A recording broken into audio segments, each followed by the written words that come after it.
আজকে স্পেশাল একটা দিন, তাই স্পেশাল দিনটাকে একটু হলেও স্পেশালভাবে কাটানোর চেষ্টা করলাম। নমস্কার বন্ধুরা, আমি সুপ্রিয়া। কেমন আছো সবাই? আশা করি যে যেখান থেকে আমার ভিডিও দেখছো সবাই খুব ভালো আছো। আমরাও কিন্তু বেশ ভালো আছি, আমার পরিবারও সুস্থ আছে। সুপ্রিয়া কিচেন অ্যান্ড ব্লগ চ্যানেলের আরও একটা নতুন ভিডিওতে তোমাদের সবাইকে অনেক অনেক স্বাগত আর অনেক ভালোবাসা জানিয়ে আমার আজকের ভিডিওটা এখন থেকে স্টার্ট করলাম। তোমরা দেখতে পেলে অনেক খাবার দাবার প্যাকেট করলাম ওখানে। আমি নয়, আমার দুই ছেলেকে আর শাশুড়ি মাকে লাগিয়ে দিয়েছিলাম প্যাকেট করার জন্য। আর এদিকে দেখো প্যাকেটগুলো সব ব্যাগে ভর্তি করে নিলাম। এখন নিয়ে যাচ্ছি আমার ছোট ছেলের স্কুলে। আমি যাব, আমার বড় ছেলে যাবে আর আমার ছোট ছেলে যাবে, কারণ আজকে আমার ছোট ছেলের জন্মদিন। 5 বছর পূর্ণ হলো ওর আজকে। আর আজকের দিনটা, আজকে কোনো কেকও কাটবো না আর পায়েসও রান্না করব না, একটু অন্যরকমভাবে কাটানোর চেষ্টা করলাম। আজকে ওর কিছু খাবার দাবার নিয়ে ওর স্কুলে দিতে যাচ্ছি আর কি। অনেক বাচ্চারা আছে সেখানে, বাচ্চাদের একটু খাওয়াবো আর কি। এভাবেই এবছরের জন্মদিনটা কাটালাম। আর দেখো, সে তো ভীষণ খুশি। একটা নতুন ড্রেস ওকে এনে দেওয়া হয়েছিল, কিন্তু সে সেটা পরবে না। ও নাকি আজকে পাঞ্জাবি পরবে, তাই ওকে পাঞ্জাবিটাই বের করে দিলাম। আর দেখো ভীষণ খুশি, একদম লাফালাফি ঝাপাঝাপি করছে। আর এই যে গাড়িতে করে ওর স্কুলেও চলে গিয়েছিলাম। বন্ধুরা, এখন বাজে বিকেল 5টা 40 আর আমি এখন করব রান্না, রাতের জন্য রান্না করব। সকালে শুধু ডাল আর ভাত রান্না করেছিলাম, আর কিছু রান্না করিনি। আর তোমাদের দাদাভাই বাজার নিয়ে এসেছে আলু, তারপর মিষ্টি কুমড়া, কাঁচা লঙ্কা, এগুলো নিয়ে এসেছে। সব সবজিগুলো গোছালাম আর এখন রান্না বসাবো। চিকেন রান্না করব। গতকালকে কিন্তু চিকেনটা আমি কেটে ধুয়ে পরিষ্কার করে তারপরে আমি ফ্রিজে রেখেছিলাম, কারণ আজকে তো অমাবতি লেগে গেছে। আজকে তো আর ভেবেছি মানে কোনো কাটাকাটি করব না, এই জন্য গতকালকে কেটে রেখেছিলাম। আর আজকে ছেলের জন্মদিন, বুঝতেই পারো, একটু মাংস না রান্না করলে চলে। তেলাপিয়া মাছ দিয়ে একটা ঝোল করব আর মাংস রান্না করব, আর কিছু রান্না করব না। আর বাসমতি চালের ভাত করব। প্রত্যেকটা বছর কিন্তু বিভিন্ন রকমের আইটেম রান্না করি, অনেক লোকজনকে বলি, কেক কাটা হয়, ঠিক আছে, সবাই মিলে ভীষণ আনন্দ করি। কিন্তু এবারটা আর করলাম না, মানে যাই হোক করলাম না এবারটা আর, ঠিক আছে। আজকে এবছর একটু অন্যভাবে করলাম। আর এদিকে আমি পেঁয়াজ রসুন সব কেটে রেডি করে নিয়েছি, আলু কেটে নিয়েছি। এখন শিল পাটাতে বেটে নেব, সেটাও রেডি করে নিয়েছি। এখন রান্না করব আর বাটাবাটি করব, ঠিক আছে। এদিকে রান্না বসিয়ে দিয়ে তারপর বাটাবাটি করব। আর আজকে কিন্তু গ্যাসেই রান্না করব। আমি বারবার এদিকে তাকাচ্ছি কেন জানো? মাছগুলো ভিজিয়ে রেখেছি, বিড়াল এসে যেতে পারে। ওই যে দেখো ফাঁকাটা দেখা যাচ্ছে না, ওইখান থেকে কিন্তু আমার ওই গ্যাসের চুলের উপরে, ওইখান থেকে কিন্তু রান্না বান্না করি। তোমরা সঙ্গে থাকো, দেখতে থাকো ভিডিওটা, আশা করি তোমাদের। এই যে দেখো ডুমো ডুমো করে আলু কেটে রেখেছি, দেখো এই যে ধুয়ে রেখেছি, সব কিছু ধোয়া। আর এই যে পুঁই ঝাল, পেঁয়াজ কেটে রেখেছি, আর এই যে রসুন কেটে রেখেছি ছুলে আর কি। এখন ওই শিলপাটাতে বেটে নেবো, এই যে শিলটাও নামিয়ে নিয়েছি। আর এদিকে দেখো এই যে চিকেনটা ফ্রিজ থেকে বের করে না অনেকক্ষণ রেখে দিয়েছিলাম, দেখছি আর ছাড়ছে না, তখন জলে ভিজালাম। তারপরে এই যে এখন জল ঝরাতে দিয়েছি। আর ওদিকে দেখো এই যে মাছও ভিজিয়ে রেখেছি, চলো সঙ্গে থাকো। আর এখানে দেখো এই বালতিটার ভিতরে আমি ওই কিছু চাউল রাখি, যখন একটু ভালো মন্দ রান্না করি বা যখন ইচ্ছে করে তখন এই বাসমতি রাইসটা বের করে রান্না করি আর কি।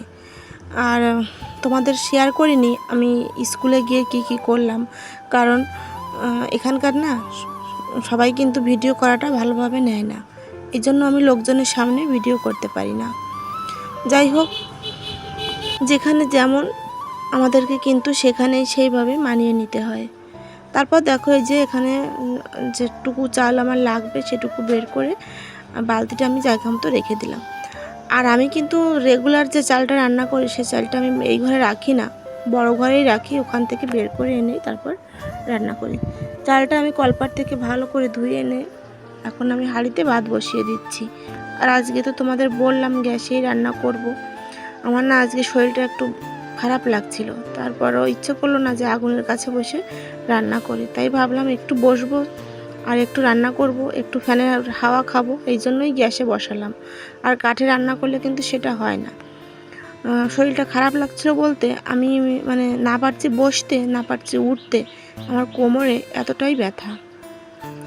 যাই হোক, তারপর দেখো এই যে শিলপাটাতে মশলাটাও করে নিচ্ছি। এদিকে মশলা করতে করতে আমার মনে পড়ে গেল যে আজকে মাংসটা একটু অন্যভাবে রান্না করি। সবাই বলে যে এই যে ব্রয়লার মুরগিটা একটু হালকা তেলে ভেজে রান্না করলে নাকি খেতে অনেক টেস্ট হয়। আমি তো কড়াইতে দিয়ে কষিয়ে রান্না করি, আবার অনেক সময় মাখিয়ে মানে ম্যারিনেট করে রেখে দেই, ওইভাবেও রান্না করি। আজকে ভাবলাম তাহলে এইভাবে একটু হালকা করে ভেজে নেই। তাই মশলা বাটতে বাটতে কিন্তু ভাবলাম তাহলে আমি মাংসটা একটু বসিয়ে দেই, হালকা তেলে ভাজা হোক লবণ আর হলুদ দিয়ে, আর এদিকে আমি বাটাবাটি করি আর মাঝে মধ্যে নেড়ে দিচ্ছিলাম। হালকা করে ভেজে নামিয়ে রেখে তারপর ভালো করে পেঁয়াজ রসুন সব কিছু কষিয়ে তারপর ওই মাংসটা আবার দিয়ে দেবো আর কি, কষিয়ে নেব তখন। এদিকে দেখো আমি এদিকে মাংসটা ভাজা হচ্ছে, চুলার আঁচটা কমিয়ে দিয়ে ভাজি করে নিচ্ছি, আর এদিকে সব মশলাগুলো আমি করে নিচ্ছি। আর আজকে ভাবলাম হাতে বেটে মশলা করেই রান্না করব, ব্লেন্ডারে করব না। সব সময় না ব্লেন্ডারে করে খেতে ইচ্ছে করে না, আর দেখবে শিলবাটাতে বেটে রান্না করলে কিন্তু টেস্টটা বেশি আসে। যাই হোক, তোমরা আমার কাজকর্মগুলো দেখো। আর এদিকে ভাতটাও ফুটে গেছে, আর তোমাদের সঙ্গে কিছু কমেন্ট আমি শেয়ার করি।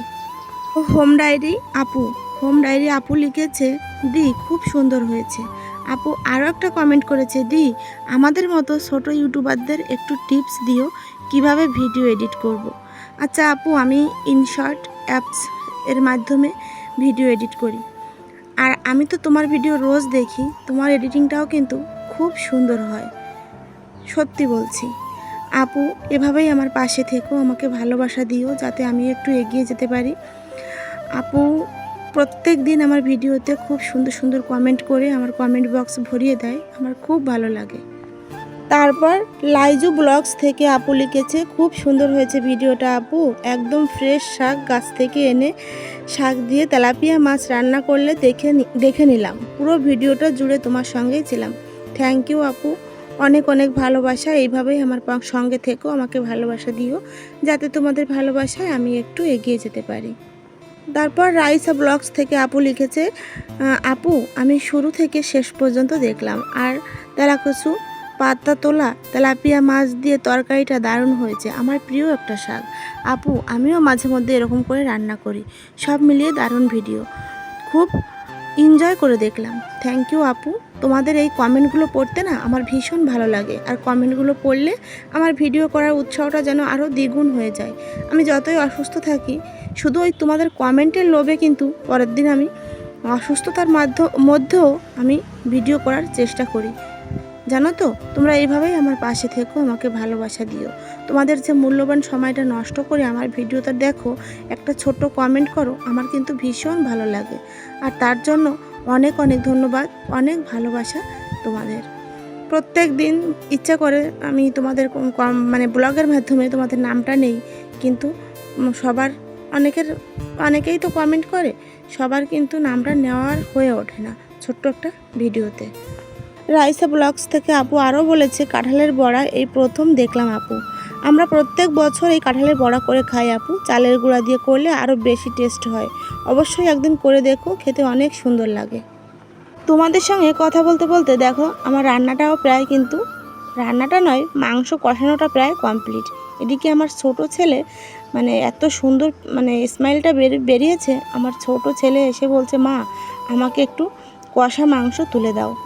যে কথা সেই কাজ, ও কিন্তু মাংস কষানোর সময় প্রত্যেক দিন মানে ঘ্রাণ পেয়ে ও আমার কাছে চলে আসে, আর এই যে মাংস তুলে দিতে হয়। আর দেখো না, আমার যেখানে আমি রান্না করি গ্যাসে, এইখানে কিন্তু বাল্বটা খুলে রেখেছি, কারণ ওই চুলোর উপর ছিল তো বাল্বটা জ্বালালে আমার এই তরকারিতে এসে মশা এগুলো পড়ে আর কি রাতে, এই জন্য খুলে রেখেছি, একটু অন্ধকার লাগছে। যাই হোক, রান্নাবান্না কমপ্লিট করে নিয়েছি দেখো। আর এদিকে এখন বড় ছেলেকেও খেতে দিয়ে দেবো, ওর না প্রচুর খিদে পেয়ে গেছে।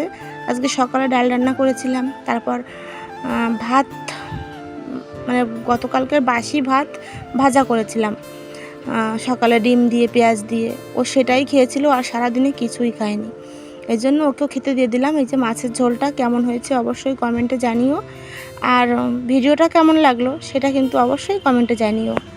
যদি নতুন কোনো বন্ধু আমার ভিডিও দেখে থাকো অবশ্যই আমার চ্যানেলটা সাবস্ক্রাইব করে আমার পাশে থেকো। আর আমার ভিডিওটা যদি কোথাও তোমাদের একটু ভালো লেগে যায় প্লিজ একটা লাইক করে দিও। সবাই ভালো থেকো, সুস্থ থেকো।